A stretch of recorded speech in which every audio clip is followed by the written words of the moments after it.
Evening all, today Factory Town 0.188 was released and it brings with it some very interesting changes. The bases have been changed to be town centres now, and town centres bring along town specialities and a few other changes with them as well. There's also new campaign mounters come along and I'd say complete overhaul to the way the work system and happiness system works, but it's more of just a tweak and a change for how it goes. So let's jump into a creative world and have a quick look-see. So I'm here in a custom world, and the base no longer is called a base. The base is now called a town centre, and the town centre is exactly what it sounds like. It is the centre of your town. It's no longer just a glorified storage building where you put all your goods in and just store them for global use wherever. It still does that. It still has an inventory, which works the same way, but it is a town centre because the idea now is that you build towns around the town centre. There was already an update where if you build some markets inside the sphere of influence of the town centre, and the town centre will still upgrade as you upgrade it. Let's actually upgrade it here. Well, see, its sphere of influence increases. But if we were to put a house on the end here and a house on the end here, normally only this market would feed to this house and this market would feed to this house, but because they're both in range of the town centre, this is all one house, one town, sorry. So you see here, this is actually linked to no houses because it's got none in the influence, but you see this one is linked to 2, and this one's linked to 2, which means it can sell to 2. But you will notice that this has a house version here now. It has a house, a link to a house here, and that is because of specialities, which change the way you would progress building your town. If you want to, you can still build anything anywhere. So let's go and build a lumber mill. Let's put a lumber mill over here. Boom, there we have a lumber mill. There he is. Boom. And you will notice we say make planks. He has a new option called work units. I would explain that in a moment. But he has workers. He has requires water but doesn't need that for planks. Work units, and the happiness is 0. Happiness is no longer a global variable. It's no longer if you sell things to houses here, they will not give influence to lumber mills or things out here. That's where the speciality comes into it. If a work building is inside the sphere of influence of a town centre and is connected by a road, because everything has to be connected via a road, you'll see he gains a lumber mill. And that means that his happiness, which is currently 0, will be transmitted to that lumber mill. So if you want to bring their happiness up, which gives you the bonus for work speeds, they have to be inside the influence of a town centre. That's a big change, because that means you want to put some of your work buildings inside there because they'll get bonuses to things. But it also means that really you can't, because there's houses that also need to be inside here. If we upgrade this all the way, go straight up to level 10, there you go. That's the biggest area you can get, which is quite a large area, so it does cover quite a huge area. But if you were to put all, however many houses you can put in here now, I think it's 100 is the maximum, it would fill up quite quickly, unless you just do some terrace housing, which are not very exciting, but you could do that and that would work fine. But the idea of specialities is that you can pick what sort of speciality this town is going to be. And as you see here, if we say forestry, for instance, it requires a forester, and it requires 2 foresters, and it requires 5 houses to be in the area of this town centre. And it doubles the output for all related recipes, which is planks, apples, pears, wood, wooden wheels, wooden axes, I think there's water pipes, and dragon fruit. So if you do any of those in that area, see there underneath where it says town speciality, if you produced any of those in any buildings, their output will be doubled. It's not their speed doubled, their output. So they take the same amount of goods in. So if we actually pick the forestry one here, boom, then his one, because he's inside the area here, you see that he's got the forestry one. So he's going to take 2 wood, which is exactly the same as he did normally, but he's going to produce 2 planks instead of 1 plank. So it doubles the output, not the inputs. Very, very important. You can tailor make areas for certain tasks. So you could go, hey, this is a forestry area. So you can only have one specialty on each one. You go, this is a forestry area, and we'll do all of our forestry stuff. Everything that uses, we'll do all the wood and apples and pears and trees and anything for that in this area, and it will all double the output, which gives us free stuff, which is always awesome. You just need to make the requirements. Technically, I'm not making the requirements here, but it's Creative World, so yeah.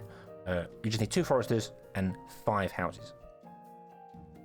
The other ones work exactly the same way. Farming works the same way. That covers everything in the farm one there. It's pastures and things like that. So you have farms and pastures.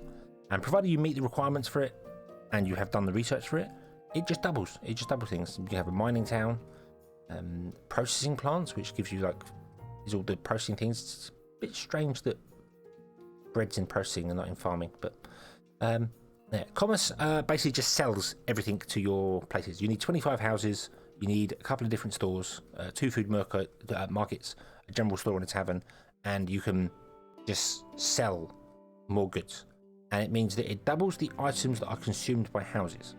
So they will actually ask for twice the amount of goods, and they'll buy twice the amount. So that's one, just fill up your money very, very quickly. Very, very helpful there. But all these ones do things here. Knowledge obviously increases the research requirement, so you can have a town with schools in it. It does medicine huts as well, so it does anything to do with medicine huts, a bit of magic books. Very, very useful, because you could build little towns in different places.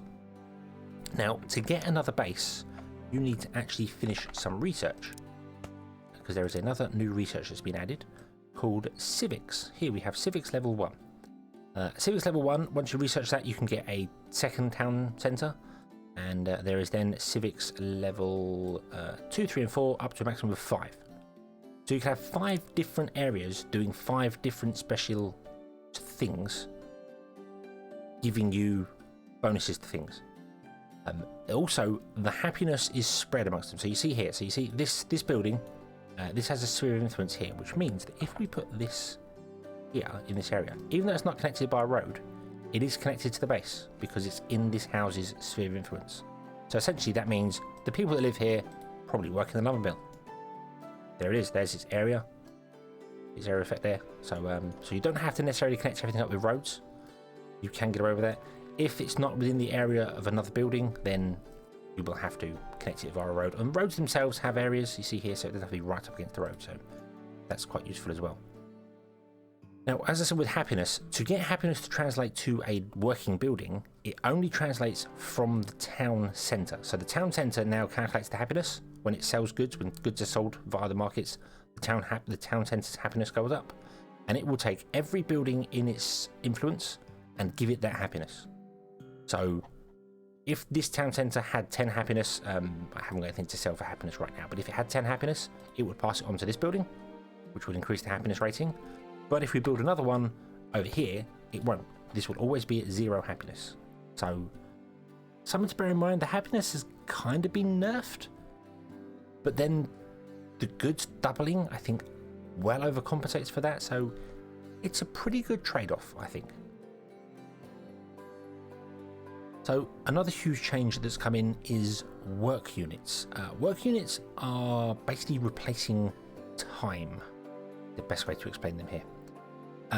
You'll see when you put down a building and you go for the recipes, called recipes just to show I've got 2 different buildings, they now require work units, and work units are essentially it's the seconds that was before. So planks took 3 seconds, now they take 3 work units, and up here it tells you how many work units you've got. When you mouse over it, it shows you here, you click it and it shows you exactly what that. So 1 worker equals 1 a second.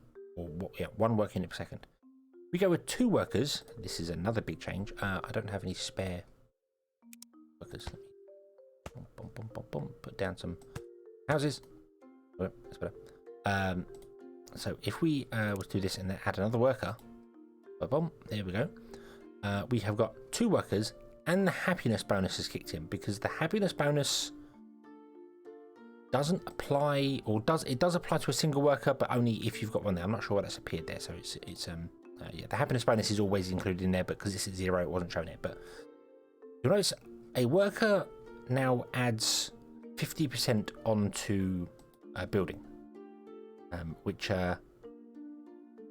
it's a little different now than what it was before. Previously, every worker you add would add 50% on, so it was always better building a second building because you get 100% from a second building. Now you got up to 5. Let me build some more houses. Let's just upgrade these houses. There we go. Oh, I need to explain that as well. I've just realised. But if you go here, so now when you add, you increase it up to 5 workers. You'll see it gets the 5 bonuses added to it. It gets the +3 work, so he's doing 3 a second, which means it's going to take 1 second or 1 work second to produce this goods here. So it adds to it. It will add the happiness bonus to it. It will also add any other bonus you get to it, like a steam booster adds work units. So if you add a steam booster, that adds work units. If it has steam, it adds 1 work unit. The air booster and the omnistone upgrades, if I add, let's add a few of those. So yeah, they all add to the work units, which figure out exactly how much you get in the bottom here. It's all plus now. Instead of the work units being so much and then times 50% for this and times 25% for that, it all just adds a work unit to it, and then this can produce 5 work units a second. And this takes 3, and this takes 2, and this takes 4, so it will divide them between them as it goes. Exactly the same for this building here. I just did it because it's got a longer, it's got 10. So yes, it's exactly the same thing. So you see it increases here, and as you add the different boosters to stuff, they increase that. It's exactly the same system as it was before. It just, instead of using the per second, so it says our polished stone takes 10 stone in 10 seconds. It now takes 10 work units, so you can just figure out up here exactly how quickly it's going to be, because the work units are based on it that way. It's a simplified version of showing you what's happening, and I like that. It also gives you the opportunity to add new things to it. So, like I said, steam booster adds +1, air booster, omnistone. There could be some other ones. I think obviously happiness from the town could get there.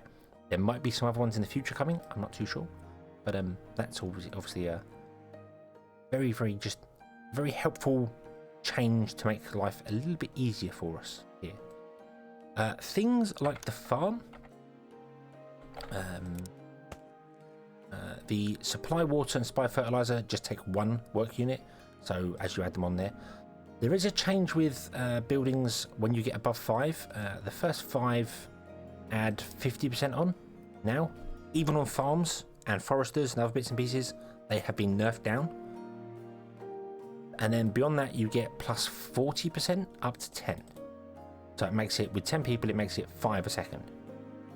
You can obviously add boosters and add other bits and pieces to it as well. So it does mean that foresters, farms, mines, and I think they're the only ones that were the bonus to 100%, maybe the school as well. They have been nerfed down to be a bit slower, but there is a compensation, particularly with the farms, where now grain grows quicker or more densely, so it grows faster, I think, or when it grows you have more grain in it quickly, so it's a bit of a balance there. But that just means that the worker system has been completely overhauled to be level across the whole playing field, no matter where you go. If you add workers to somewhere, you just get 50% added onto it, and then 40% beyond there up to level 10. Nice and simple. Houses are another thing that has changed. If I put a house down here, you could upgrade a house by pressing this button here or pressing U on the keyboard. It upgrades a house. But you'll also notice that the house now has a supply system. If you were to sell this house 5 wooden planks via the general store, which you probably would do if you want to get some early red coins, that's a good way to do it. When it hits 5, it will automatically increase the population of the house, which I think it basically, the house just auto upgrades to level 2. Then if you supply a stone brick, 5 of them, it would auto upgrade to level 3. Then nails. So basically, your town will auto upgrade over time without you having to spend the goods. You can actually sell them. You can still spend them to get instant upgrades, but if you wanted to sell them to make the money back from them as well, then it's a nice way of just you can just put down level 1 houses and they will upgrade automatically over time. I like that idea. I like the idea of towns being a bit more organic. So you put in a few houses around the base, they upgrade early on, then you expand with a few more houses and they will upgrade at a slower pace. Not a slower pace because they're still getting houses in, but still getting wood in, but the houses still want to buy wood, even the top tier houses. So you would end up with for a while, at least anyway, a little tier system where you'd have the older houses would be upgraded first before the ones previously. I like that. I must say I'm surprised it's lower. I would have thought these numbers would have been increased. So, what do you think about these updates that have come through? Are you happy with them? Don't you like them? Is the town centre system going to change the way you play the game, or are you just going to build a great big town like normal and ignore the happiness bonus that you won't get if it's outside it? I haven't quite decided which way I'm going to go with it yet. We will see. But yeah. Let me know in the comments below what you think, and we shall leave this here. So, until next time, as always, have fun.